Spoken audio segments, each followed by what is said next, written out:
Assalamualaikum warahmatullahi wabarakatuh. Salam dan bahagia.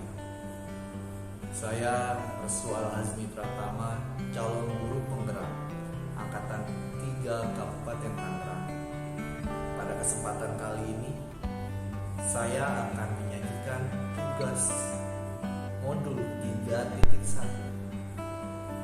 demonstrasi kontekstual tentang pengambilan keputusan sebagai pemimpin pembelajaran.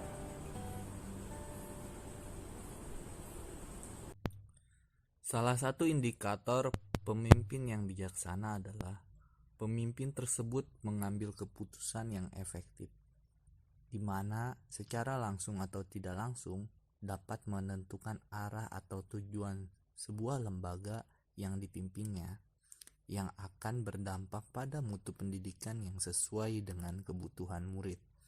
Sebagai guru yang menjadi pemimpin pembelajaran, kita sering berhadapan dengan pengambilan keputusan yang berkaitan dengan kepentingan banyak orang, yang sama-sama benar dan juga saling bertentangan satu sama lain.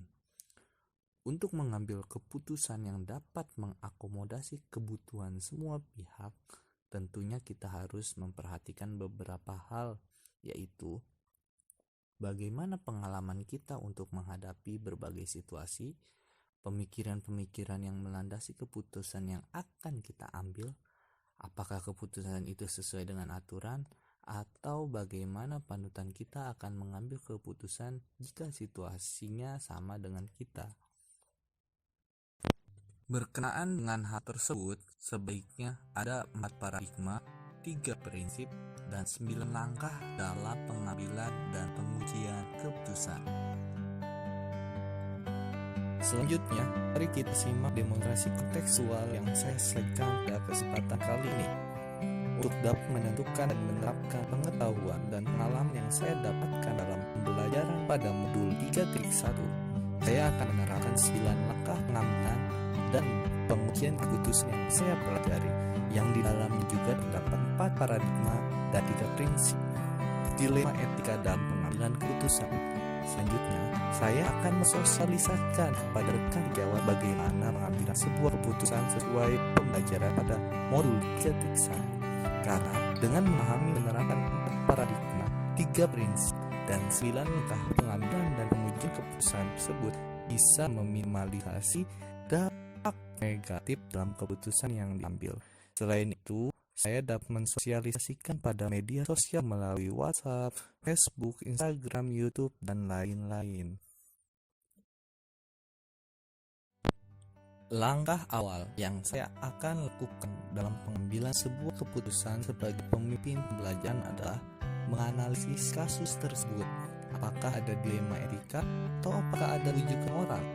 Selanjutnya, ketika kasus tersebut merupakan dilema etika, maka saya akan menerapkan 9 langkah pengambilan dan pengujian keputusan, yang diantaranya adalah mengenal nilai-nilai yang saling bertentangan dalam kasus tersebut, menentukan siapa saja yang terlibat dalam kasus tersebut, mengumpulkan fakta-fakta yang relevan, pengujian benar dan salah, pengujian paradigma benar lawan benar, melakukan prinsip resolusi, investigasi opsi trilema, buat keputusan, lihat lagi keputusan, dan refleksikan.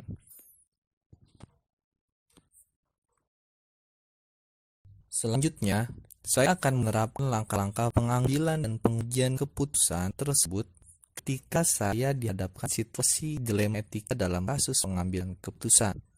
Maka, bisa jadi saya akan menerapkan setiap hari ketika saya dihadapkan kasus dilema etika sebagai pemimpin pembelajaran di sekolah. Pada saat pengambilan keputusan sebagai pemimpin pembelajaran, kita tidak hanya memutuskan sendiri, karena pasti akan ada orang yang terlibat dalam kasus tersebut, dan juga perlu ada masukan dari teman sejawat dapat dijadikan sebagai bahan pembanding atau menguatkan kembali keputusan yang telah diambil. Apakah sudah tepat atau efektif atau belum?